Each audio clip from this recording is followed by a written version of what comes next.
they might think they're surrendering and actually just be like, no. Giving up.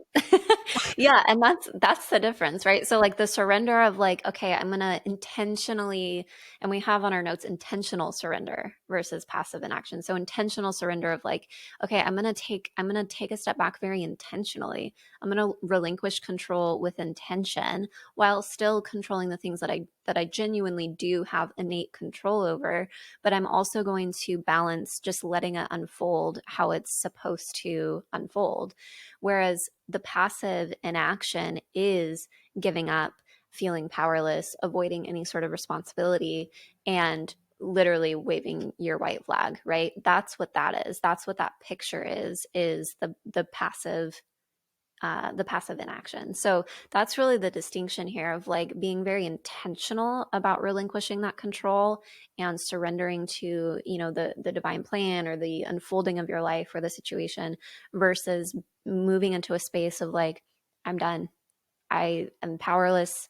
I have zero control over my life. I have zero agency over, this situation, and I'm just giving up and giving in, and that's it. So there's a pretty big distinction that's happening there. Yeah.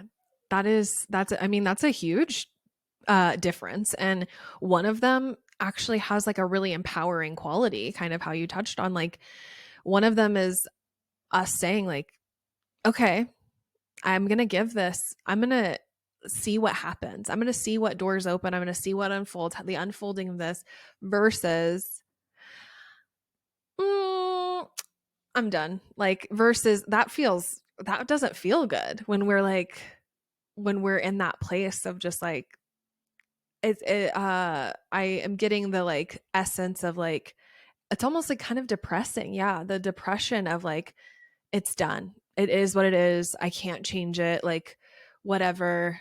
I'm done trying. I'm done, uh, you know, putting energy into this versus like, no, I still, from a place of love, am going to like let go and let it unfold. But I still, I still have, I still trust. I think trust is like such an important element of this. I trust that whatever is meant to happen, whatever the outcome is exactly the outcome that was meant for me. Yep. Yeah, you mentioned it kind of like the passive inaction, almost aligning with feeling like depressed. And that's exactly what was coming to mind for me as well. Like this picture of this person who's like depressed, feeling apathetic, feeling like, what's the point? Like that kind of energy of I'm just giving up. And that's it's a sad place to be, right? It's a painful place to be because it's coming from a place of like massive grief of the expectations that you had for your life or for a certain circumstance that aren't coming to fruition or that aren't coming to fruition in the way that you pictured. And Mm-hmm. so instead of being open to the idea of like, this isn't what I pictured, but there's another plan in place that's probably going to be far better than what I pictured. And I'm going to surrender to that and just see how it unfolds. And this idea that you mentioned, Alicia, of like being looking at surrender through a lens of empowerment versus disempowerment, I think is where the confusion sometimes comes in because the word surrender can feel like I'm so disempowered, I'm just giving up, and that's not what it is at all. It's actually incredibly empowering to be able to say I'm going to let I'm going to take a step back, I'm going to relinquish this control, and I'm just going to see. I'm going to be open to seeing how this unfolds for me, which is really beautiful. Yeah, that is really beautiful. As you were saying that, I'm like thinking about too, like how a lot of the time when we're resisting surrender or like we're in that place of like really wanting something. And I think like, whether that is like to have a baby or to like have a relationship work or whatever. And we're so hyper focused on like, how do I like, I need this to happen and I'm going to do everything and I'm going to read every book and go to every doctor and we're going to go to couples therapy and we're going to do this, we're going to do that, we're going to do all of it.